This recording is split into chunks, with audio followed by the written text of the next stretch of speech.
অবৈধ অনুপ্রবেশকারী, বিশেষ করে ভারতে বাস করা কথিত বাংলাদেশিদের তাড়াতে কড়া পদক্ষেপ নিয়েছে দিল্লি। তবে পলাতক স্বৈরাচার শেখ হাসিনাকে এখন তারা নিরাপদেই রেখেছে। কিন্তু আওয়ামী লীগের হাতে গোনা কয়েকজন নেতা ছাড়া ভারতের আশ্রয়ে ভিসাহীনভাবে থাকা দলটির ছোটখাটো নেতাকর্মীদের ভবিষ্যৎ অন্ধকার। শেখ হাসিনা হঠাৎ দেশ ছেড়ে পালিয়ে ভারতে গিয়ে আওয়ামী লীগের নেতাকর্মীদের বিপাকে ফেলেন একবার। এবার কষ্টে শিষ্টে ভারতে পালাতে পারা নেতাকর্মীদের হাসিনা বিপদে ফেলছেন আরও একবার। এমন কাণ্ডে অনেকে একটু ব্যঙ্গ করেই বলছেন, হাসিনা যাদের নেত্রী তাদের আর আলাদা করে শত্রুর দরকার পড়ে না। দলের নেতাকর্মীদের বিপদে ফেলতে হাসিনা একাই যথেষ্ট। ভারতের লোকসভায় সম্প্রতি নাগরিকত্ব আইন আরও কঠোর হওয়ার প্রেক্ষাপটে দেশটিতে আশ্রয় নেওয়া আওয়ামী লীগের নেতাকর্মীদের দেশে ফেরার নির্দেশ দিয়েছেন দলটির সভাপতি পলাতক স্বৈরাচার শেখ হাসিনা।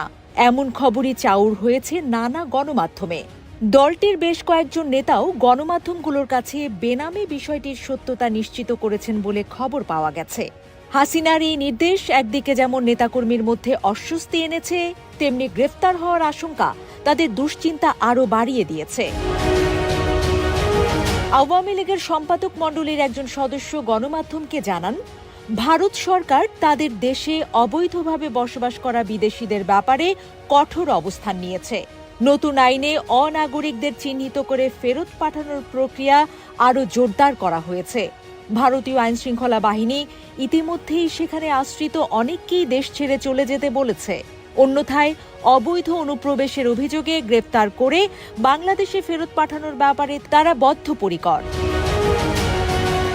এই নেতা আরও বলেন, পরিস্থিতি এতটাই কঠিন যে হয়তো আর পরজোর 2 মাস ভারতে থাকা যেতে পারে। এরপর ভারত সরকারের আইনশৃঙ্খলা বাহিনী ব্যাপক অভিযান চালিয়ে অবৈধ অনুপ্রবেশকারীদের আটক করে জেলে পাঠাতে পারে। এমন পরিস্থিতিতে দলের হাইকমান্ডের দেশে ফেরার নির্দেশনা নেতাকর্মীদের জন্য একটি কঠিন বার্তা বহন করছে।